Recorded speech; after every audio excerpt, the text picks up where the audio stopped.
Welcome back, everybody. We are here today to pull cards for October the 22nd. I'm going to be pulling one card per sign.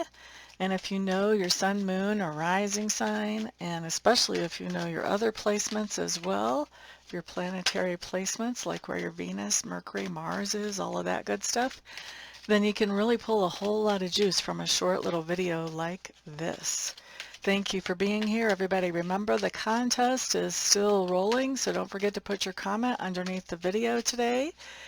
And let's get going. Aries, you're up first. What do we have for you? Aries, we have the Eight of Cups showing up here. This is telling me that you have some type of situation that you've been feeling depleted with. You feel like you're putting in more energy and effort than anybody else is, and you're feeling like you're just depleted or burnt out with this situation, and so you are walking away from it in hopes of coming up to something that is going to be, I wish this focus would quit doing that, something that is going to be more reciprocal. Okay, next up, let's look at Taurus. So Taurus, you guys have the Temperance card coming up. Let's try to get rid of the glare. So Temperance card coming up talks to me about the idea that you are bringing things into balance, and I really feel like there's a big element of patience as you're doing that today as well. Not giving up on yourself, persistence, determination. Okay, next up we're looking at Gemini's card. So Gemini, what we have showing up here for you is the Six of Wands. If you guys will excuse me just a second, I like having the focus staying on, but I don't like that glare. Let's see if we can adjust something there. Okay, it's a little bit darker, but at least we can see the card better. Okay, so Gemini's Six of Wands just tells me that you have a situation happening where you have put in some energy or some effort into a project. I think other people have as well. And what's going on now is that that is not being appreciated. And in fact, it may be being less than appreciated. Somebody may be insulting you about your own contributions to the project. We don't like that person, do we? That's not really something that I should be saying, but you definitely have somebody in your sphere of influence who is coming from a really ignorant sort of place. Okay, let's move on before I start throwing around even more insults. Let's look at Cancer's card. Cancer, you guys have the Emperor showing up. I do feel like this is somebody that's in your sphere of influence. So if we've got an Emperor showing up in your sphere of influence, this is somebody who has some type of authority over some aspect of your life. This can be a significant other, this can be a supervisor or a business owner, this can be a landlord. This is somebody who has some authority in your life, and this is somebody who you're interacting with today. And I feel like this person that you're interacting with has some pretty high standards, actually, and they expect everybody around them to live up to those standards. I don't think that their standards change. I don't think that they play games with what they expect. I think that everybody is pretty well aware of those things. And the other thing to know about this person that has these high standards is that they have high standards for themselves as well. They have a lot of integrity. They don't ask other people to do things that they would not themselves do in a similar situation.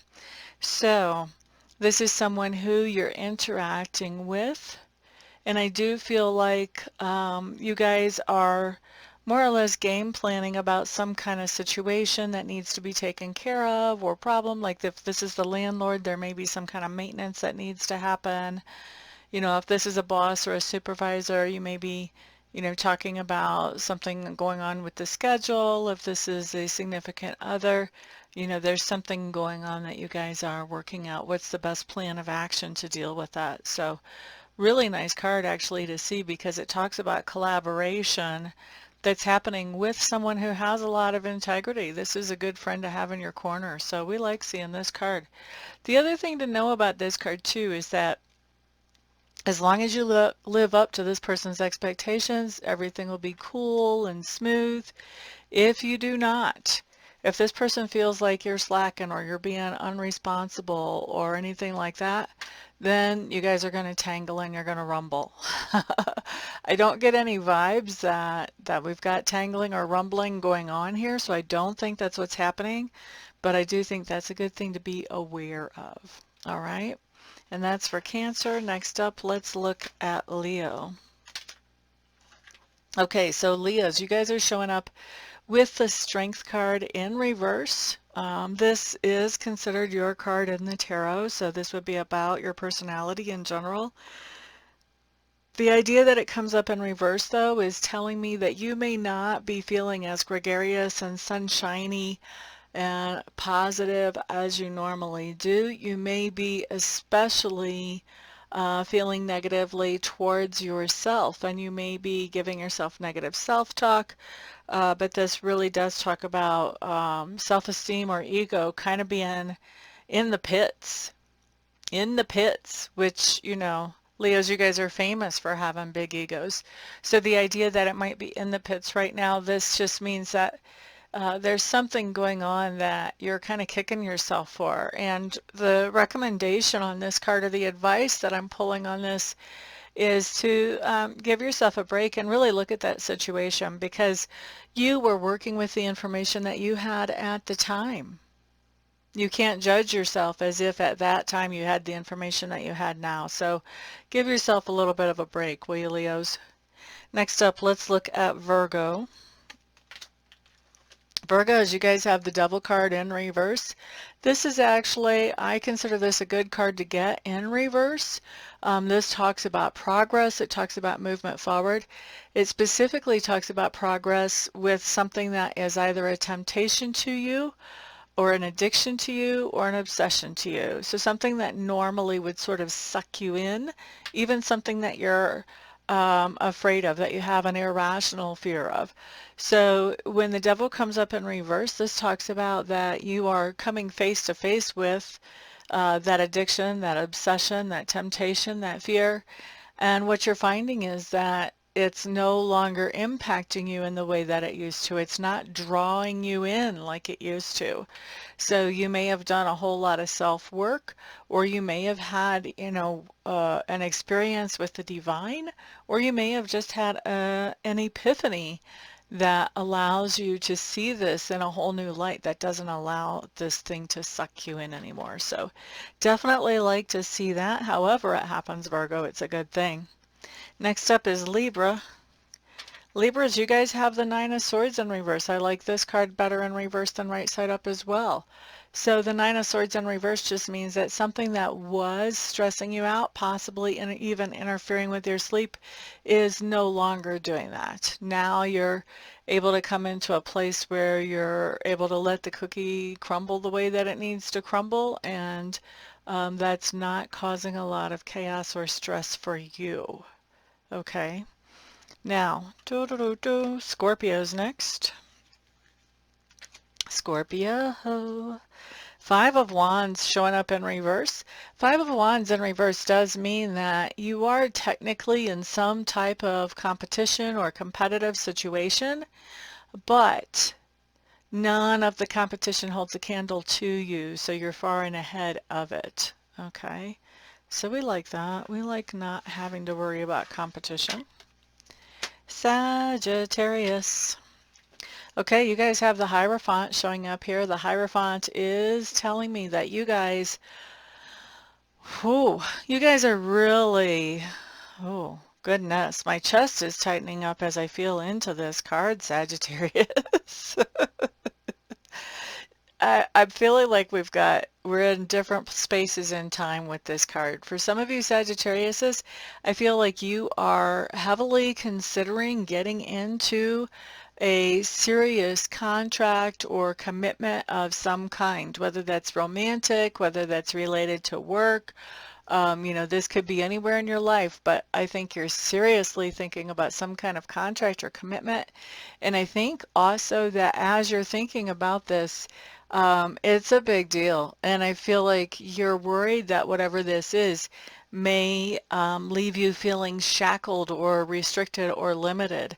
This could be you even considering signing a mortgage or a lease.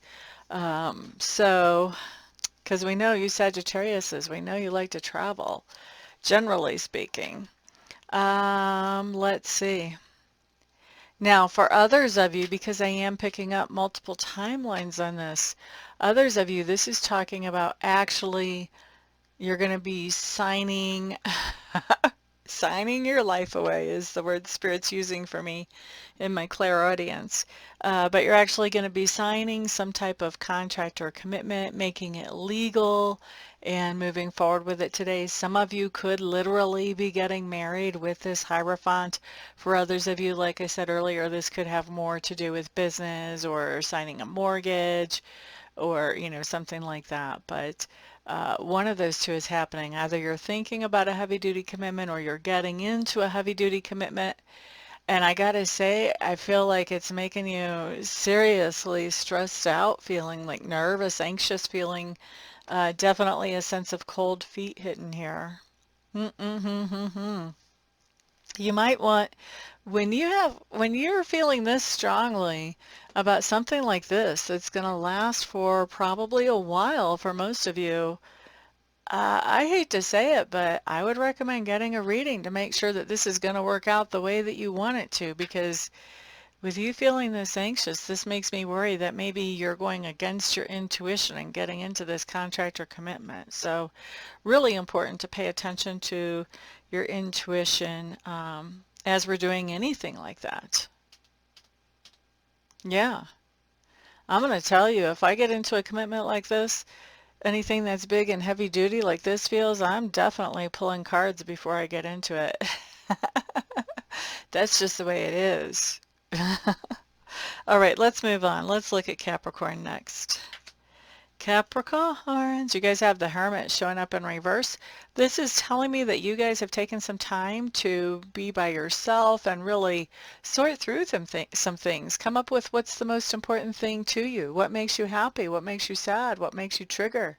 What makes you tick in general? Maybe even deactivating some triggers. And now what we see is if it's not happening earlier in the day, then definitely by the end of the day, you're ready to come out and be around people now. You feel like, okay, I've taken the time. I've got this stuff sorted out. I'm ready to be around people and make decisions and interact and things like that, where maybe before you were feeling like you had to sort of get things straight before you were ready to do that. Okay? And that was Capricorn. Next up, we're looking at Aquarius. So Aquarius, Three of Cups. This is kind of a, I don't know if this is considered an Aquarius card in the tarot, but it comes up as kind of an Aquarius card to me in general, because you guys, you know, you like big crowds of people. That's kind of your thing. And the Three of Cups does talk about that today. You're having some enjoyable time with friends. Now, this can be in person, this can be on camera, this can be through text messages or emails. But just really having some enjoyable time with friends today, Aquarius. Next up, we're looking at Pisces. Pisces, this is one of those cards I like better in reverse than I do right side up. So you've got the Five of Cups in reverse. Five of Cups in reverse to me talks about, it's basically an acknowledgement that there has been something that happened that was a disappointment to you, but now you're letting it go. You're forgiving that. You're not holding on to those hurt energies anymore within yourself. You're letting them go basically for your own self-good. Somebody may be asking you for forgiveness, but it doesn't necessarily have to be so with this card. This can really just be about, you know, you putting that negative energy behind you, forgiving somebody whether they ask or not, and just letting go of it. And it is really the best thing you can do for your own self-preservation and for lengthening of your life. Because when we carry stuff around like this, there are physical repercussions for that. Okay? Even though we didn't do anything wrong, just the fact that we're holding on to it impacts us. Okay, so that's what we've got for today. Thank you all very much for being here. I do appreciate all your kindness to me and all your support. Thank you for commenting below if you want to enter into the contest, and thank you for your thumbs ups, shares, subscriptions. And of course, I'm looking forward to reading for and doing Reiki for some of you here today. And the rest of you, I will see back on the next video.